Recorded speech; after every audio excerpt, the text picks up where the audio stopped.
तो इस क्लास में मैं आपको सॉल्यूशन कराने वाला हूँ एक सीटिंग अरेंजमेंट के क्वेश्चन का, जो कि आपका प्रीवियस ईयर में रेलवे में पूछा जा चुका है। ठीक है, अब यहाँ पर देखो क्या है, निम्नलिखित सूचनाओं पर विचार करें और उन पर आधारित 3 सवालों के जवाब दें। तो यहाँ पर हमें एक क्वेश्चन मिलता है जिससे हमें 3 क्वेश्चन के जवाब देने हैं। ठीक है, अगर आप इस क्वेश्चन को बना ले जाते हैं तो आपके 3 मार्क जो है वो पक्के हो जाते हैं। तो देखिए यहाँ पर 6 बच्चे बता रखे हैं और ये बैठे हैं और वृत्ताकार में एक दूसरे के सामने खड़े हैं। वृत्ताकार में एक दूसरे के सामने खड़े हैं मतलब ये सेंटर की तरफ फेस कर रहे हैं। तो यहाँ पर 6 पोजीशन हमने बना रखी हैं। अब हमें सीटिंग अरेंजमेंट के क्वेश्चन को कहाँ से शुरू करना है, बस ये आपको मैं क्लियरली बताने वाला हूँ कि आपको क्वेश्चन को कहाँ से बनाना है, जिससे कि हमारा एक्यूरेट जो है वो फिगर मतलब पोजीशन फिक्स हो जाए और आपको बार बार फिगर बनाने की जरूरत ना पड़े।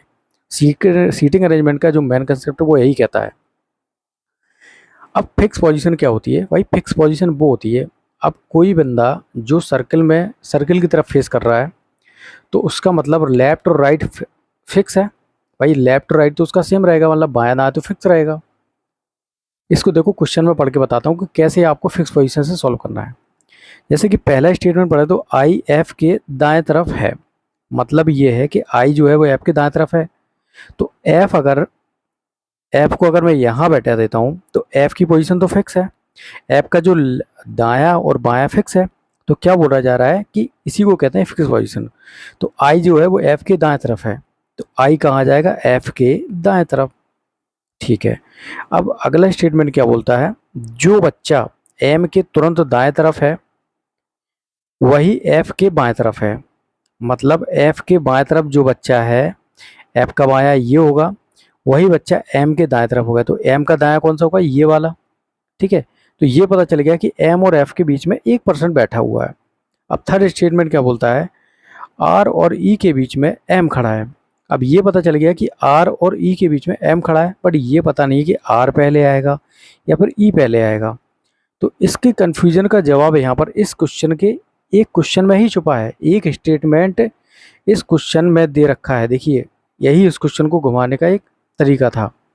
देखिए यहाँ पर एक स्टेटमेंट दे रखा है, यदि यह पता हो कि एफ के तुरंत बाएं तरफ ई है, तो पता चल गया कि एफ के बाएं तरफ कौन है? ई है। बस यही तो हमें पोजीशन देखनी थी। तो यहाँ पर एक क्वेश्चन के स्टेटमेंट में ये दे रखा है, आपको एक स्टेटमेंट क्वेश्चन में ही दे रखा है। तो ये पता चल गया कि जो एम है वो आर और ई के बीच में बैठा था। तो अब पता पड़ गया कि आर तो यहाँ पर आ जाएगा भाई, ई यहाँ पर आ गया। तो इस प्रकार से आर और ई के बीच में एम यहाँ पर फिक्स हो गया। अब हम 5 पोजीशन फिक्स कर चुके हैं 6 लोगों में से, तो एक ही बचा है। एक कहाँ पर आ जाएगा भाई? एक जो खाली पोस्ट पड़ी उस पर आ जाएगा।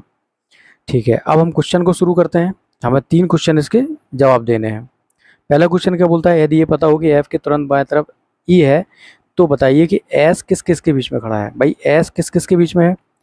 एस आपका यहाँ पर है, ये किसके बीच में? आई और आर के बीच में।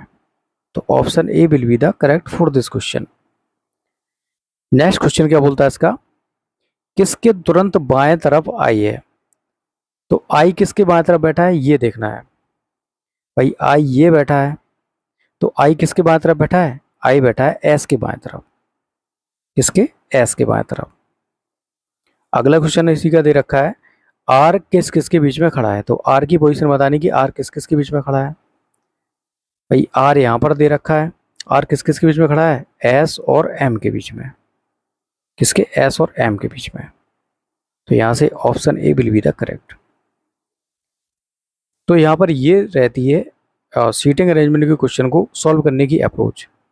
आई होप आपको पसंद आई होगी ये अप्रोच, और if you like the video please like share and subscribe. Thank you for watching, have a nice day.